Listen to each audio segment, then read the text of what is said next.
Drone of Steel adalah serial animasi yang diangkat dari novel yang berjudul Shen Ying Wenzhou, karya dari Tang Jia Sansao. Pada 6.000 tahun yang lalu, pasukan iblis dan 72 pilar dewa iblis turun dari langit. Semua makhluk terkontaminasi oleh nafas pilar dewa iblis, yang langsung bermutasi menjadi makhluk iblis. Film ini diawali dengan pertarungan antar manusia melawan iblis. 72 pilar iblis yang diciptakan telah berperang dengan manusia selama ribuan tahun. Manusia pun membentuk sebuah aliansi yang dibentuk oleh 6 orang terkuat dari 6 kuil dengan berbagai kekuatan untuk memusnahkan pasukan iblis. Keenam kuil tersebut adalah kuil kesatria yang diwakili oleh Qing Yulong, San Sui dari kuil jiwa, Lin Cheng dari kuil sihir, Rao Xi dari kuil pendeta, kuil pembunuh yaitu Ying Sui Feng, dan Ren Wokuang dari kuil prajurit. Mereka pun sedang menghadapi iblis peringkat ke-54. Pertarungan yang sangat sengit pun terjadi. Kekuatan dari iblis ini pun sangat kuat, bahkan mereka harus mengeluarkan kemampuan terkuat mereka. Singkat cerita, kekuatan gabungan dari mereka pun berhasil mengalahkan iblis tingkat ke-54 ini. Namun, setelah iblis dikalahkan, mahkota iblis itu pun akan pergi untuk mencari penerusnya dan bisa bangkit kembali. Jika mahkota itu lolos, maka usaha mereka akan sia-sia. Namun, para kesatria ini pun tidak membiarkan mahkota itu melarikan diri, dan King Yu dari kuil kesatria pun mengejar mahkota tersebut. Namun diperlihatkan jika Raja Iblis Peng Shui telah menampakkan diri, mereka pun bersemangat sekali untuk menghadapinya. Namun karena perbedaan kekuatan yang terlampau cukup jauh, mereka pun dikalahkan hanya dengan sekali serang.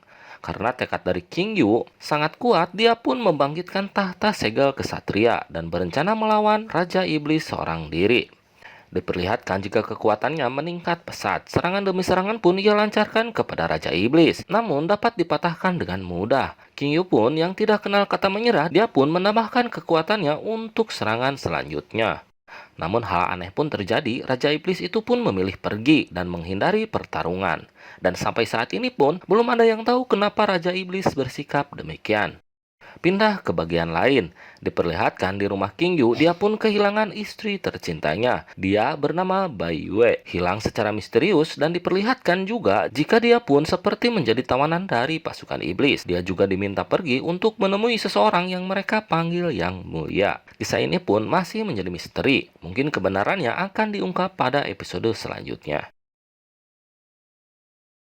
Singkat cerita, 10 tahun pun berlalu. Diperlihatkan di kota Odin yang merupakan aliansi selatan kuil kesatria. Nah, kisah tokoh utama pun dimulai dari sini. Di dalam kuil, para murid pun akan melakukan tes energi spiritual. Dan selama ini mereka juga telah belajar di sini selama 1 tahun. Dan tiba waktunya untuk mengetahui sejauh mana energi spiritual bawaan mereka. Guru Baljar pun mengumumkan jika ingin dipromosikan menjadi pelayan kesatria dan terus berlatih di akademi, maka harus melebihi 10 poin. Dan jika tidak, maka pulanglah. Satu persatu pun menjalani ujian. Dan ada beberapa anak yang lolos dan yang tidak lolos. Dan tiba saatnya untuk tokoh utama melakukan ujiannya. Dia bernama Long Hao Chen. Diperlihatkan dia pun dengan sangat serius mengerahkan seluruh kemampuannya. Namun dia malah gagal dan hanya mendapatkan 9 poin. Dan dia pun dinyatakan tidak lulus. Namun dia pun tidak menerima begitu saja. Dia meminta kepada instrukturnya untuk memberikannya satu kesempatan lagi. Namun instruktur ini dengan tegas mengatakan tidak bisa. Karena setiap orang hanya memiliki satu kesempatan. Dan jika memiliki kesempatan kedua untuknya, maka tidak adil untuk yang lainnya. Karena keinginannya yang keras untuk mendapatkan cairan tonik, dia pun bersujud kepada teman-temannya agar mereka juga mengizinkannya mendapatkan satu kesempatan lagi. Diperlihatkan jika teman-temannya pun setuju dan meminta instruktur agar memberinya satu kesempatan. Dia juga menceritakan jika selama ini Long Hao Chen juga telah banyak membantu para murid yang lain untuk lulus ujian. Hao Chen juga adalah orang yang paling bekerja keras di antara mereka, dengan kompak meminta instruktur agar memberinya kesempatan kedua. Pada dasarnya, dia pun sudah mengetahui usaha dan kerja keras yang dilakukan Hao Chen selama ini. Dia juga kecewa dengan hasil yang didapat Hao Chen. Instruktur pun mengatakan jika mereka adalah kelas terburuk yang pernah dia ajar, namun juga yang paling setia yang pernah ia lihat. Pada akhirnya, dia pun memberikannya kesempatan.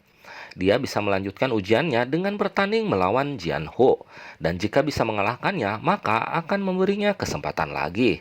Dan agar adil, ini juga berlaku untuk semua murid yang gagal ujian. Dan pertandingan pun dimulai. Long Hao Chen pun memperlihatkan pertarungan yang sangat baik dan pada saat akan mengalahkan lawannya, dia secara tidak sengaja mengarahkan pedangnya kepada pilar penguji dan dia pun mendapatkan nilai 11 poin. Dan Hao Chen dinyatakan lulus ujian. Diperlihatkan ke bagian lain, seorang gadis kecil sedang berlari menghindari kerajaan dari serigala iblis. Dia dengan gesit berhasil menghindari serangan dari gerombolan serigala iblis tersebut dan bahkan membuat perlawanan. Gadis kecil ini bernama Chai-er. Dia berasal dari kuil assassin dan pada saat dia menyelinap keluar dari kuil, dia pun terlihat oleh gerombolan serigala iblis ini dan serigala iblis pun berencana menangkap gadis kecil tersebut. Kejar-kejaran pun terus berlanjut, sampai pada akhirnya Cair pun terluka oleh serangan serigala itu. Dalam pengejaran, dia pun melihat kuil Odin dan berencana untuk pergi ke sana dan meminta bantuan. Kembali kepada Hao Chen, kelas hari ini pun telah selesai dan para murid pun kembali pulang. Sebelum pulang, Hao Chen juga mendapatkan cairan tonik tersebut. Cairan tersebut memiliki efek untuk memperkuat tubuh dan meningkatkan kekuatan spiritual. Jianhu dan Hao Chen pun pulang bersama. Di tengah jalan, Jianhu pun memberikan cairan tonik itu kepada Hao Chen. Karena dia juga tahu jika cairan tonik yang selama ini telah Hao Chen berikan untuk ibunya yang sedang sakit. Dan setelah meminum cairan ini, tubuh ibunya pun membaik. Hao Chen pun berencana akan mencari bahan obat untuk ibunya.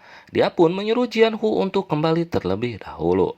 Saat mencabut beberapa bahan obat, Hao Chen pun merasakan ada pergerakan aneh di belakangnya. Dia pun menyusuri rerumputan itu dan menemukan seorang anak gadis yang tergeletak.